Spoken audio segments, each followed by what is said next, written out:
Hello students, आज की इस वीडियो में हम क्लास 9 का चैप्टर 7 ट्राइंगल की एक्सरसाइज 7.3 का इंट्रोडक्शन विद एग्जांपल्स कवर करेंगे। तो चलिए स्टार्ट करते हैं अपनी नेक्स्ट स्लाइड से। हमारी इस एक्सरसाइज का टॉपिक है some more criteria for congruence of triangles.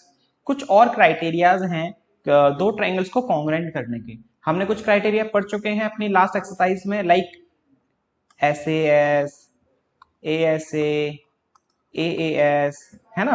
अब कुछ और क्राइटेरियाज हैं जो हमें पढ़ने हैं आपके इस एक्सरसाइज में। तो जैसे है हमारा criteria SSS। SSS means side side side. अगर कोई भी दो ट्राइंगल्स हैं, ये तो हमारे दो ट्राइंगल्स हो गए। एक ट्राइंगल हो गया, इसका नाम प्लॉट कर देते हैं ABC, एक को प्लॉट कर देते हैं PQR। अगर मान लो ये साइड इस साइड के इक्वल है, ये साइड इस साइड के इक्वल है, ये साइड इस साइड के इक्वल है, तो इसका मतलब क्या हुआ? बाय SSS दोनों ट्राइंगल कॉन्ग्रेंट। बाय SSS दोनों ट्राइंगल्स क्या हो जाएंगे? कॉन्ग्रेंट हो जाएंगे, है ना। AB इक्वल हो गया किसके? PQ के है। AC किसके इक्वल है? मान लो PR के इक्वल है। BC किसके इक्वल है? QR के इक्वल है।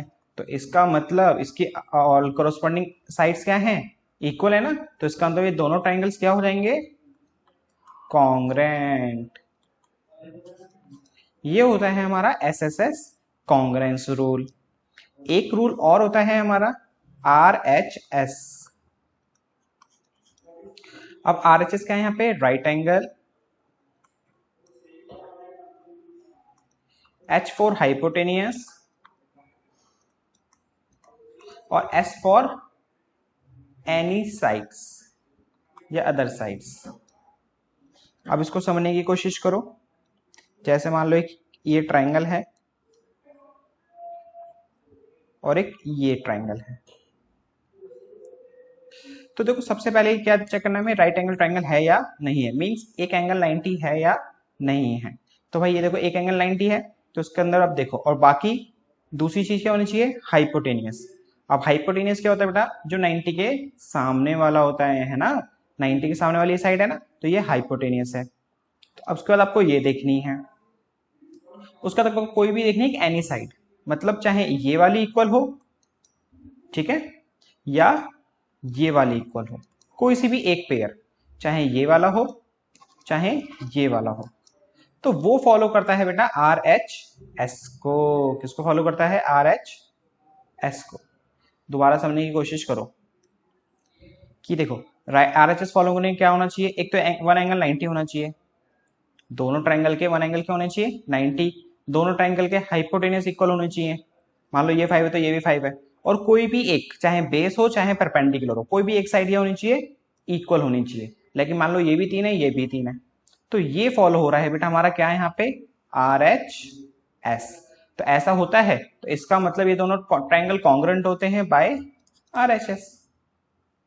तो ये तो कुछ क्राइटेरिया हैं जो हमें पढ़ने थे इस एक्सरसाइज में। अब इन्हीं के बेस में ना कुछ एग्जांपल करते हैं जो आपकी बुक में दिए हुए हैं। कह रहा है AB is a line segment. AB क्या है? एक लाइन सेगमेंट है। P and Q are points on opposite sides of AB। P और Q क्या है? अपोजिट साइड्स पॉइंट दिए हुए हैं। देखो AB लाइन सेगमेंट है, उसके अपोजिट साइड्स P और Q पॉइंट दिए हुए हैं। कुछ इस तरह से दिए हुए हैं, such that each of them is equi distance from the point A and B। ये P और Q ऐसे पॉइंट दिए हुए हैं जो इक्वी डिस्टेंस है AB साइड से। अच्छा, अब इक्वी डिस्टेंस क्या होता है? मान लो यहाँ पर आप खड़े हो, यहाँ पे खड़ा है भाई मोमोस वाला और यहाँ पे खड़ा है गोलगप्पे वाला, ठीक है। अब जहां पे आप यहाँ खड़े हुए हो ना, यहाँ से मोमोस की रेडी का डिस्टेंस और यहाँ से गोलगप्पे के रेडी का डिस्टेंस वो क्या है? इक्वल है। वो क्या है? इक्वल है।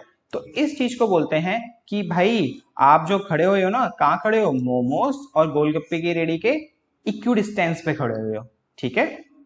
तो ये होता है यहाँ पे इक्वी डिस्टेंस का मतलब। तो उसी हिसाब से जो P क्या है? AB का इक्वी डिस्टेंस है, तो मतलब ये साइड इस साइड के इक्वल, और Q भी इक्वी डिस्टेंस पे है, तो ये साइड इस साइड के इक्वल। अब आगे कह रहा है show that the line PQ is perpendicular bisector of AB। तो हमें प्रूफ करके दिखाना है जो ये PQ लाइन है ना, ये PQ लाइन, ये परपेंडिकुलर बाइसेक्टर है। अब परपेंडिकुलर बाइसेक्टर मतलब ये यहाँ पे 90 डिग्री का एंगल बना रहा है और ये साइड इस साइड के इक्वल है, जो हमने सर्कल करी है ना, ये साइड इस साइड के इक्वल है और 90 डिग्री का एंगल बना रहा है। क्योंकि परपेंडिकुलर बाइसेक्टर मींस क्या होता है कि भाई 90 डिग्री का एंगल बनाए और 2 इक्वल पार्ट्स में डिवाइड करे। ठीक है, तो अब देखो कैसे करेंगे इस क्वेश्चन को। मैं आपको एक रफली ना इस टाइप के जो क्वेश्चंस होते हैं कि भाई 90 प्रूफ करना है, उसमें तो एक ही कंसेप्ट लगता है हमेशा। मैं आपको पहले वो समझाता हूँ, फिर बाद में एक्सप्लेन क्वेश्चंस करेंगे अपन। जैसे मान लो अगर ये ट्रायंगल और ये ट्रायंगल कॉन्ग्रेंट हो जाते हैं, ये ट्रायंगल और ये ट्रायंगल क्या हो जाते हैं बेटा, कॉन्ग्रेंट, तो भाई ये एंगल इस एंगल के क्या होगा, इक्वल। समझ रहे हो, अगर ये दो ट्रायंगल कॉन्ग्रेंट हो गए तो ये एंगल मान लो एक्स है, ये एंगल क्या है, एक्स हो गए। ये भी पता है क्यों, बाय सिंप्लिसिटी। अगर दो ट्रायंगल कॉन्ग्रेंट तो कॉरस्पॉन्डिंग एंगल्स कितने हैं, इक्वल। तो ये एक्स है तो ये भी क्या हो जाएगा, एक्स।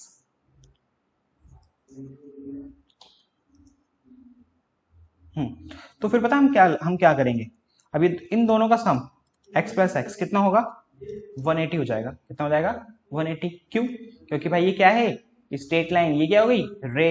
लीनियर पेयर से इन दो एंगल का सम कितना होता है, 180 होता है। तो यहाँ पे 2x इक्वल टू 180, तो भाई x इक्वल टू कितना आ जाएगा, 90, क्योंकि 2 से डिवाइड कर देंगे ना। तो इस तरह से हमारे ये 90 प्रूव हो जाएगा, मतलब परपेंडिकुलर।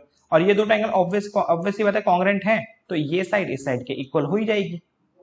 ठीक है, तो कुछ इस तरह से करते हैं, जब भी आपको 90 डिग्री एंगल प्रूफ करना हो ना कि भाई ये परपेंडिकुलर है, तो हमेशा यही करना कि उन दो ट्रायंगल को कॉन्ग्रेंट करना, फिर लीनियर पेयर लगा देना, प्रूफ हो जाएगा। अब यहाँ पे सबसे बड़ी बात आती है कि सर अब इस ट्रायंगल को कॉन्ग्रेंट कैसे करें। तो देखो क्या करेंगे, सबसे पहले तो भाई हम गिवन लिख देते हैं कि AP जो है इक्वल है BP के, और AQ जो है इक्वल है BQ के। और हमें क्या प्रूफ करना है, PQ is perpendicular bisector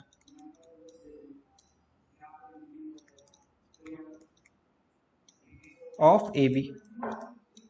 PQ is perpendicular bisector of AB। तो अब देखो हमें इन दो ट्रायंगल को कॉन्ग्रेंट करना है। भाई एक चीज तो हमारे पास है कि ये साइड साइड के इक्वल है और PC कॉमन भी आ रहा है। देखो ना, इस ट्रायंगल और इस ट्रायंगल में ये साइड इस साइड के इक्वल है, PC कॉमन भी आ रहा है। अब तीसरी चीज भाई हमारे पास नहीं है, तीसरी चीज हमारे पास नहीं है, क्योंकि भाई तीन चीज चाहिए होती है ना, चाहे SAS हो, SSS हो, RHS हो, जब भी हमेशा हमें तीन चीज चाहिए होती है। तो यहाँ पे तीन चीज तो भाई हमें मिल ही नहीं रही, क्या है वो। तो क्या करते हैं हम लोग, अगर हम ये ट्रायंगल, ये पूरा ट्रायंगल जो है इस साइड का, और ये ट्रायंगल कॉन्ग्रेंट कर दें, ये दो ट्रायंगल क्या कर दें, कॉन्ग्रेंट, तो बाय सिंप्लिसिटी ये वाला एंगल जो हमने ऊपर डार्क करा है और ये वाला एंगल जो अभी हम डार्क कर रहे हैं, बाय सिंप्लिसिटी दोनों एंगल इक्वल हो जाएंगे। दोनों एंगल क्या हो जाएंगे, इक्वल। और ये दोनों एंगल इक्वल हो गए जो हमने डार्क करे हुए हैं, तो इसका मतलब यहाँ पे SAS रूल फॉलो होके ये दोनों ट्रायंगल कॉन्ग्रेंट हो जाएंगे। बाकी जो अभी हमने आपको समझाया है वो चीज फिर हम कर देंगे। ठीक है, तो हमें सबसे पहले कौन से ट्रायंगल कॉन्ग्रेंट करने, APQ और BPQ। तो यहां लिखो in triangle APQ and triangle BPQ। अब इन दो ट्रायंगल्स को हमें कॉन्ग्रेंट करना है, जिसमें देखो AP इक्वल है BP के, AP इक्वल है BP के, A की इक्वल है BQ के, A की इक्वल है BQ के। ये इक्वल क्यों है, बाय गिवन। और देखो इस ट्रायंगल में और इस ट्रायंगल में, और PQ क्या है, कॉमन है। PQ क्या है, कॉमन। तो PQ हो गया भाई, यहाँ पे कॉमन हो गया। और से देखो ये इस ट्रायंगल का ये इसके इक्वल है, और ये साइड इस साइड के इक्वल है, और ये हमारी PQ क्या है, कॉमन। तो भाई SSS दोनों ट्रायंगल क्या हो गए, कॉन्ग्रेंट। SSS से क्या हो गया, दोनों ट्रायंगल कॉन्ग्रेंट, है ना। तो भाई लिख देते हैं ट्रायंगल APQ कॉन्ग्रेंट हो गया ट्रायंगल BPQ के बाय SSS। अब देखो ये दोनों ट्रायंगल कॉन्ग्रेंट है, तो इसको मान लो एंगल 1, इसको मान लो एंगल 2। तो भाई एंगल 1 एंगल 2 के इक्वल हो गया बाय सिंप्लिसिटी, बाय सिंप्लिसिटी। अब आ जाओ अपने मेन ट्राइंगल पे जो हमें कॉन्ग्रेंट करने हैं, जो है एपीसी और BPC. In triangle APC and triangle BPC. अब इन दोनों ट्राइंगल में एपी इक्वल है बीपी के, एपी इक्वल है बीपी के। क्यों? क्योंकि भाई ये गिवन है। एंगल 1 एंगल 2 के इक्वल है। क्यों? क्योंकि भाई अभी प्रूफ करा है हमने अबव, प्रूफ अबव। और पीसी क्या है? कॉमन। दोनों ट्राइंगल में पीसी क्या है? कॉमन है कि नहीं? दोनों ट्राइंगल में पीसी कॉमन आ रहा है ना। तो बाय साइड एंगल साइड, इस ट्राइंगल का साइड एंगल साइड, तो ऐसे ऐसे दोनों ट्राइंगल क्या हो गए? कॉन्ग्रेंट। तो एपीसी कॉन्ग्रेंट हो गया ट्राइंगल बीपीसी के बाय एस ए एस। अब देखो ये दो ट्राइंगल कॉन्ग्रेंट हो गए, तो इसको मान लो आप एंगल 3 और इसको मान लो एंगल 4। तो एंगल 3 क्या हो जाएगा? एंगल 4 के इक्वल। आप एक चीज कंसिडर कर रहे हो, मैं यहाँ पे 1 2 3 4 लिख देता हूँ, है ना, उसका नाम नहीं लिख रहा क्योंकि बस इजी हो जाता है। ऑब्वियस ही बात है, अगर मैं इसका नाम एंगल 3 है, इसका नाम क्या लिखूंगा? ए सी बी, और इसका नाम लिखूंगा बी सी पी। तो इतना कॉम्प्लिकेटेड क्यों बनाऊं? मैं नंबर प्लॉट कर देता हूँ और उससे शो कर देंगे। ओके, तो angle 3 equal to angle 4 by CPCT. अब देखो बेटा, एंगल 3 प्लस एंगल 4 किसके इक्वल होगा? 180 के bye linear pair of angle. Short form में बेटा हमने यहाँ पे लिखा है लीनियर पेयर ऑफ एंगल को एलपीए। अब ये देखो एंगल एक दूसरे के साथ एक दूसरे के क्या है? इक्वल है। एक दूसरे के क्या है? इक्वल है। तो हम क्या करते हैं, एंगल 3 एंगल 4 है ना, तो एंगल 3 प्लस एंगल 4 को भी क्या लिख देते हैं? एंगल 3 लिख देते हैं, क्योंकि इक्वल ही तो है दोनों के दोनों। तो 180 एंगल 3 3 2 टाइम्स एंगल 3, 2 से डिवाइड कर देंगे तो एंगल 3 आ जाएगा आपका कितना? 90 डिग्री। एंगल 3 कितना आ गया? 90। तो इसका मतलब ये भाई परपेंडिकुलर तो हमने प्रूफ कर दिया। और बाय सीपीसीटी एसी किसके इक्वल होगा? बीसी के।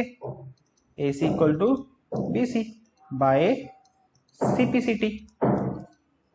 ठीक है, ये दो चीज तो करनी थी कि भाई ये 90 भी है और ये साइड इस साइड के इक्वल भी है। तो इसका मतलब क्या हुआ? PQ is perpendicular bisector of AB। अब बस इस लाइन को लिख देंगे, इस लाइन को यहां लिख देंगे, बेटा जगह नहीं है। सो एंड में आप जब नोट करो ना, तो इसको इतना करने के बाद सो PQ is a perpendicular bisector of AB, इतना लिख देना। ठीक है, ये हो जाएगा हमारा क्वेश्चन कंप्लीट। अब देखते हैं एग्जाम्पल 8। अब देखो एग्जाम्पल 8 कह रहा है P is a point equi distance from two lines. एक P है, इक्वी डिस्टेंस पे है टू लाइन्स के। P क्या है बेटा? इक्वी डिस्टेंस पे है टू लाइन्स के। मतलब ये जो P पॉइंट है ना, इस लाइन और इस लाइन का इक्वी डिस्टेंस है, मतलब ये साइड इस साइड के इक्वल है। इंटरसेक्ट पॉइंट A और ये A को इंटरसेक्ट कर रही है। Show that line AP, show that line AP bisect the angle between them.